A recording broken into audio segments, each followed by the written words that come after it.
Welcome back, traders and investors, to Benzinga's Pre-Market Prep, brought to you by Benzinga Pro. I'm your co-host, Joel Elconin, along with Brent Slava, and we have Mark Minervini on the line of Minervini Private Access. Mark, how you doing on this Veterans Day? Good, thank you. How are you? We're doing good.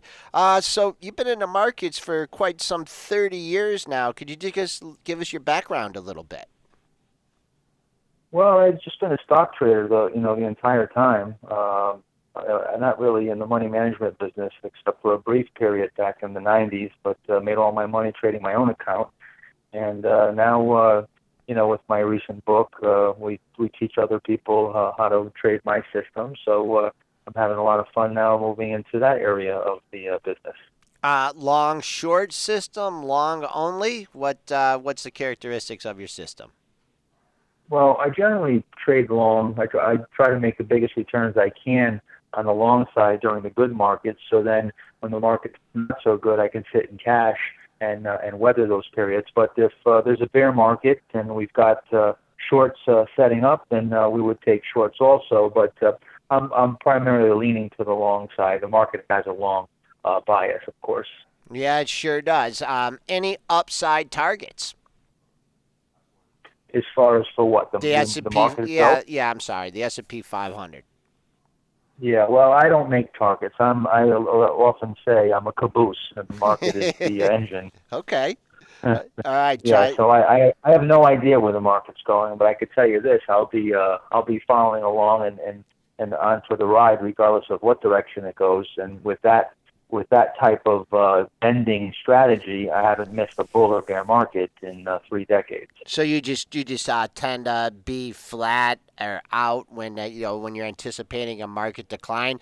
How are you sitting in that little tumble that flash crash that we had in August? Were you fortunate enough to be a little bit higher in cash and were able to deploy some of it on the flash crash and really that volatile month afterwards? Well, we got a sell signal that was pretty timely. It came in on 724, which was only 4 days off the high. So we were completely out of the market, for long before we ended up with that flash crash. Incidentally, we recently got on a buy signal that took us up this most recent advance on 10. I believe it was 1019 was the buy signal. About a week or two earlier, we got a buy alert where a lot of stocks started setting up.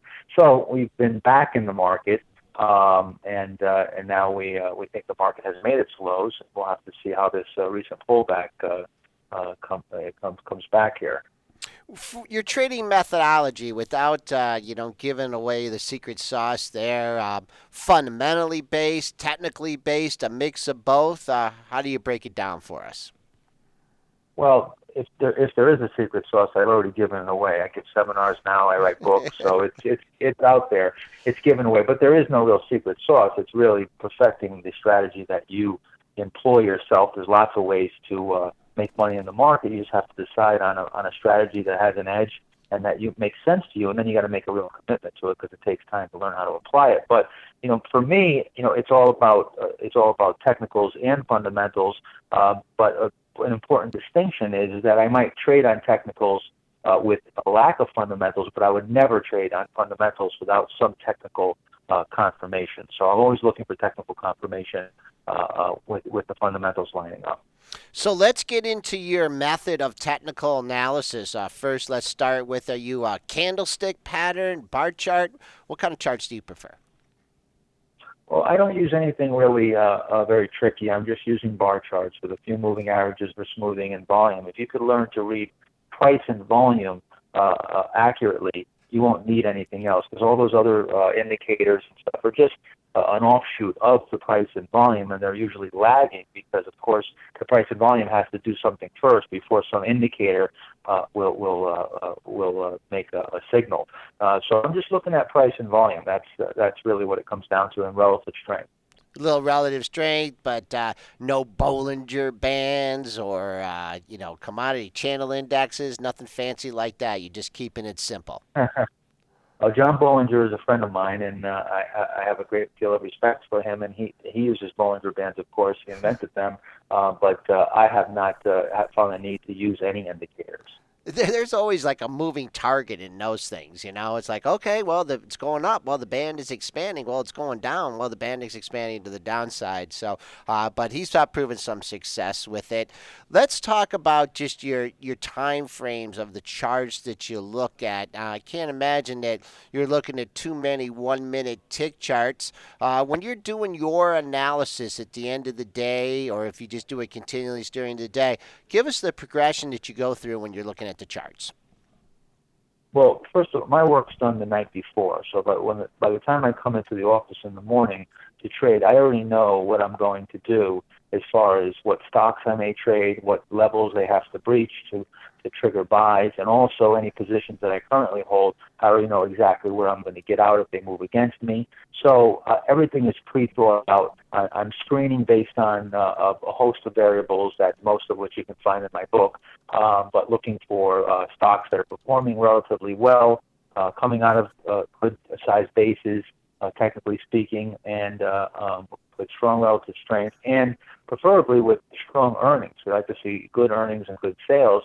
That would be the best scenario, but that doesn't always work that way. Sometimes you get a drug company that doesn't have any earnings or sales, but its chart is very powerful, and we might trade one of those names.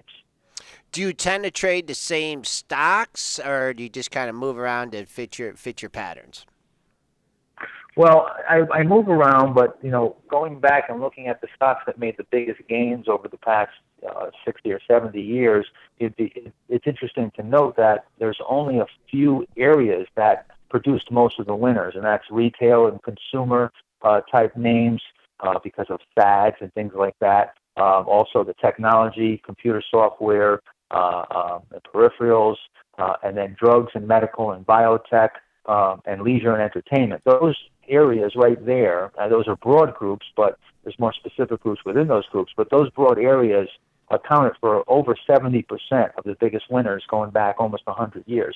So that's where I lean towards, and I try to shy away from the cyclical names like the papers or the steels and oil stocks, because those have inverse cycles where just as the earnings start looking good, sometimes stocks top when the PE is really high. That's when they're actually undervalued because they're discounting the earnings. I have a strange cycle that a growth investor has a hard time applying that template to. So I tend to shy away from cyclicals. Okay, so a stock was getting murdered today. Macy's here, bad earnings, part of the retail sector. I mean, is this something that maybe might get into a value area for you, or once again, is this just something just too volatile? 42.62 pre-market low. Any thoughts on Macy's? Well, I don't have any thoughts on Macy's, but I stay away from value-type plays that are down. I'm not buying stocks that are down. I'm buying stocks that are moving up. My strategy is very simple: buy stocks that are going up and sell stocks that are going down. Now, for a value player, that would be just the opposite. They would be buying stocks that go down. The problem with buying value or buying something cheap is that it's what I call the cheap trap. If you buy a stock because you think it's cheap while it's coming down, well, if it goes lower, what's your motivation for cutting your loss and protecting yourself when you bought it cheap in the first place? Now it's cheaper, so it actually becomes more attractive, and that's a dangerous slippery slope that you can get into, where you keep thinking it's cheap, and before you know it, the stock's down 50, 60, 70%, and you don't know that it's in real trouble until you've got a real problem on your hands. How about something like Facebook? I mean, there's one that's been on a just gangbuster move here. Any thoughts on Facebook? Well, Facebook looks really good. I mean, it had come out with good earnings. The stock came out of a base recently. It's one of the leaders coming off of this recent correction. So, I mean, I think if you own it, you should probably stick with it here. The earnings have been really strong. They've got a lot of users. I know there's been some talk that someday they may even charge for using Facebook. I know that sounds maybe a little crazy, but think about it. If they have a billion users or whatever it is, if they charge $1 a month, that's That's $1 a billion lot of money. a month. Even if they only had half the people. All right, a stock Excuse me? stock is not neither a value stock or just hasn't been able to get out of the way of itself. Twitter. Any thoughts on Twitter?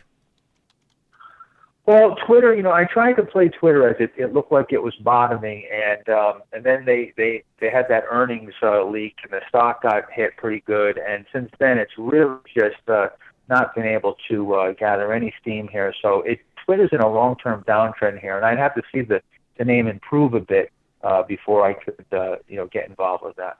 So, what kind of people are on your private access? Are they veteran traders? Are they people who've been around for a while, haven't been able to find a successful strategy, or are you attracting millennials? Well, it's very interesting. We have some people that have been with me that followed me from the institutional side when I used to advise the big institutions, and some of my institutional clients are still with me 20 years later on Minervini Private Access. So they're seasoned pros that know the stuff inside out. And then we have brand new traders that are new in the market, and they're trying to learn a strategy and have some guidance. So it's really a very broad range, but I really get a lot of joy out of seeing the newer guys and gals too. Of course, we've seen a lot of women coming to the events and trading in the recent years, which I'm happy to see. So we see, having those people that are new do well is really gives me a great satisfaction to help them. What would you need in order to implement your strategies? I mean, if a young millennial, a young individual just getting out of college, starting to make some money, accumulating, a little tainted on the market, maybe from their parents, the way it's traded over, the flash crashes and things that have happened. How much money do you need in order to take advantage of your system? Well, of course, that's a relative term. I started with just a few $1,000s and turned it into millions of dollars in a number of years, and that's how I got my start. So, hopefully that's an inspiration for anybody who's starting small. But you should probably start small. If you're getting into something that you don't know very well, it's better off to make the mistakes when you're trading small. So, it's really a relative term. It doesn't really matter the amount of money. Of course, if you have pattern day trading, you have to be 25,000 to open an account if you want to trade rapidly. But that would be the only thing that I would point out as far as a number that you need. What words of advice would you have for, younger investors, millennials? Let's say they do have a couple $1,000s. I'm not sure how much your service is, but what advice, I mean, especially with the market near up all-time highs and everything, could you give us like three basic words of advice for young investors, millennials? Well, first of all, as Les Brown said, you don't have to be great to get started, but you have to get started to be great. So you have to start. Any time is a good time to start. You shouldn't wait for the perfect time.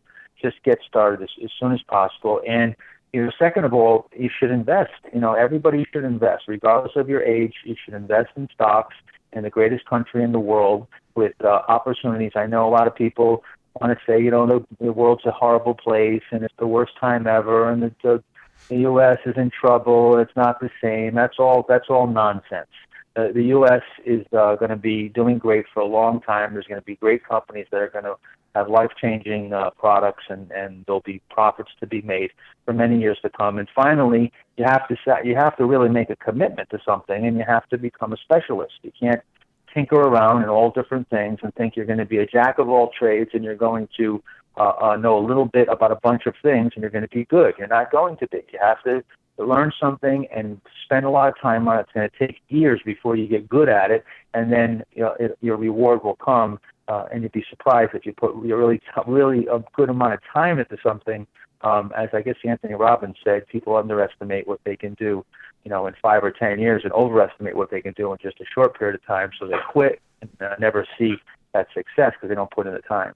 What would you tell a young investor that is being told that the reason that we've had this major bull market is because of low interest rates, and now with interest rates potentially going up in December, that they should avoid the stock market? All right, well, first of all, the market probably is going up because of low interest rates. That's number one, but that's okay. I mean, going back to 2004, that was the last time the Fed hiked rates, and it was 25 months where they took the Fed funds rate up to over 5%. But during that period, the S&P gained 18%. It also went up 28%. So, and in '98 we had a blow off. which this market is starting to resemble, with a lot of people disbelieving the market as it comes off the lows here. Maybe we go into a blow-up stage, and it is the final stage as rates rise, but sometimes the blow-up stage can be the most profitable because stocks move up very rapidly. So again, you have to get started. You can't try to time the market per se, but you can time individual stocks. And that's where you want to have your focus on the individual names, have rules. And if you have good rules and you're using stops and you're being reasonable with the risk you're taking, then you won't get yourself caught in a big problem. If the Fed hikes rates and the market gets into trouble, you'll be stopped out. You'll move to cash for a small loss. So it's only when you start digging in with an opinion and trying to forecast and trying to stick with it when things aren't working, you get yourself in trouble. So it doesn't matter what happens. If you're a caboose, then if you try to have a crystal ball and predict the future, you're going to have a very sad time in the market. Great words of advice from Mark Minervini, a Wall Street veteran of 30 years and runs Minervini Private Access, giving us a great look on the market. Thanks for coming on. We'll talk to you again soon. All right, Joel. Take care.